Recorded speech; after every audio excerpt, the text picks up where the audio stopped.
komishanka doorashooyinka Soomaaliland ayaa maanta si rasmi ah uga bilaabay gobolka Togdheer qaadashada kaadhka codbixinta oo socon doona maalmaha loo cayimay xubno ka tirsan komishanka doorashooyinka iyo mas'uuliyiinta asxaabta qaranka oo kula warbaahineed ku qabtay xarunta Soomaaliya ee magaalada Burco ayaa bulshada gobolka Togdheer ugu baaqay inay qaataan kaadhka codbixinta waana kan komishaneer Cabdiraxmaan Sagal oo ku hadlayay afka komishanka oo sharxaya sida ay uga bilaamatay qaadashada kaadhka codbixinta gabi ahaanba gobolka Togdheer maanta waxaanu joognaa caasimadda gobolka Togdheer ee Burco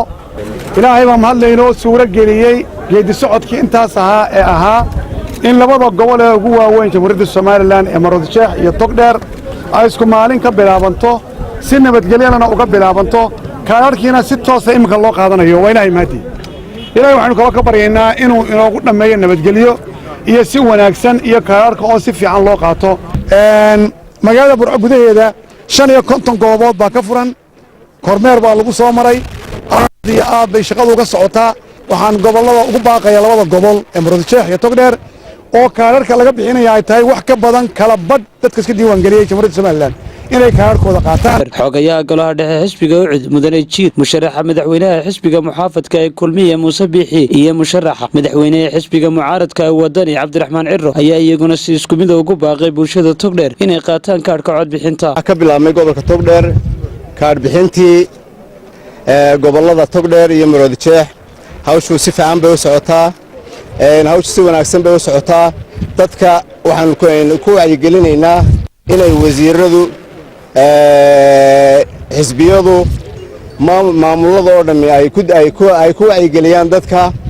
inay isdiiwaan galiyaan laakiin aanay ku wacyigelin inay ku dooranayaan hebel iyo inay ku dooranayaan xisbi hebel maanta waxaynu nimid oo kaliya waa kaadh qaybin axsaabtu waa inay ka midaysnaataa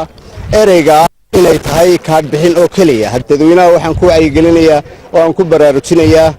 waxa ugu muhiimsan 5 maalmood baa ugu muhiimsan waxa kale oo ugu muhiimsan 2 maalmood ee caasimadda dhammaan dadka codsanaya inay hoggaansamaan awaamirta iyo hoggaaminta komishanka ee hawlaha doorashooyinka si ay hawlaha noogu fududaan waan ku taageersanahay madaxdii maalmaha oo dhanba ku baaqaysay in la qaato kaadhka oo si nabadgelyo loo qaato kaadhkan qaadashadiisa iyo hawshaynu galaynaa aynu isla fahamna micnaheeda waxaynu hawshan u galaynaa inuu qarankeena dhisno inaynu taladeena ku wanaajinno inaynu dalkeena horumar ku gaarsiino in sida xeerkeenu dhigaayo 5 sanaba mar hoggaanka dalka oo ka kooban golayaasha madaxweynaha iyo ku-xigeenka oo fulinta iyo baarlamaanka oo wakiilada iyo guurtooda sharci loo sameyn doono in 5 sanaba mar dhig cusub lagu shubo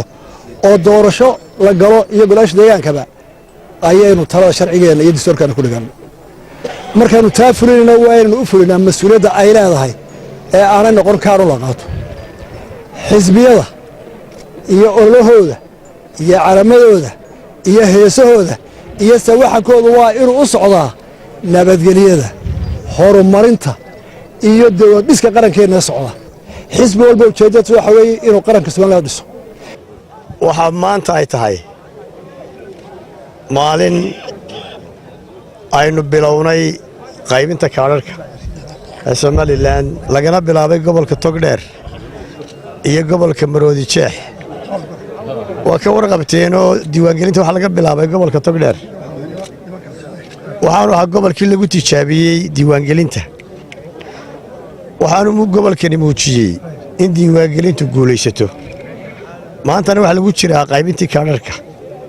waxaan rajaynayaa si ay maalintii hore yoolbaadhka ugu ahaydeen bilowga diiwaangelinta inkastoo 2 gobol idinka horreeyeen in maantana si wanaagsan ku qaadataan kaadhka fariinta ugu muhiimsan waa tii hore loo soo gudbiyey ee ahaa muwaadin kasta inuu qaato kaadhka si uu helo xuquuqdiisa codbixinta Khadar Cabdi Salebaan Hanad TV-ga caalamiga Somali News magaalada Burco.